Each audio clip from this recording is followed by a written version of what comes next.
জাল ভারতীয় টাকা ও নেশা ট্যাবলেট সহ খোয়াই সোনাতলা এলাকা থেকে গ্রেপ্তার এক স্কুল শিক্ষক।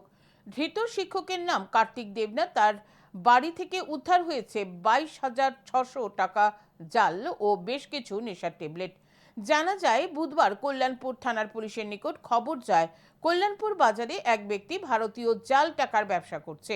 এই সংবাদের উপর ভিত্তি করে কল্যাণপুর থানার পুলিশ ও খোয়াই সুভাষ পার্ক ফাঁড়ির পুলিশ যৌথভাবে খোয়াই সোনাতলা এলাকার বাসিন্দা স্কুল শিক্ষক কার্তিক দেবনাথের বাড়িতে অভিযান চালায়। এই অভিযানে কার্তিক দেবনাথের বাড়ি থেকে উদ্ধার হয় নগদ ভারতীয় 22,600 জাল টাকা এবং বেশ কিছু নেশার ট্যাবলেট। সাথে সাথে গ্রেপ্তার করা হয় বাড়ির মালিক কার্তিক দেবনাথকে।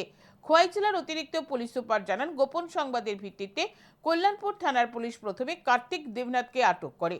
পরবর্তী সময় কার্তিক দেবনাথের বাড়িতে তল্লাশি চালানো হয়। কার্তিক দেবনাথের বাড়ি থেকে মোট 22,600 টাকার ভারতীয় জাল নোট উদ্ধার হয়েছে। কার্তিক দেবনাথের বিরুদ্ধে কল্যাণপুর থানায় সুনির্দিষ্ট ধারায় মামলা রুজু করা হয়েছে বলে জানান তিনি।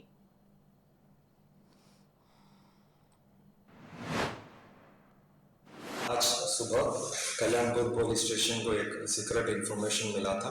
आज बगान बाजार कल्याणपुर पीएस एरिया में बगान बाजार में वीकली मार्केट डे है। वहां पर एक आदमी के साथ फेक इंडियन करेंसी नोट के साथ मार्केटिंग के लिए आया हुआ बोल के एक इंफॉर्मेशन मिला। इसका अनुसार कल्याणपुर पीएस का स्टाफ वहां पर रेड किया, आदमी को आइडेंटिफाई करके डिटेन किया। तो इनिशियली उसका पोजीशन में कुछ फेक इंडियन करेंसी नोट मिला है।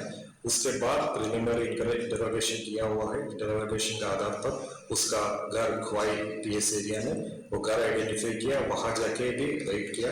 रेड का साथ टोटल अभी तक 22,600 इंडियन रुपीस का फेक नोट रिकवरी किया हुआ है।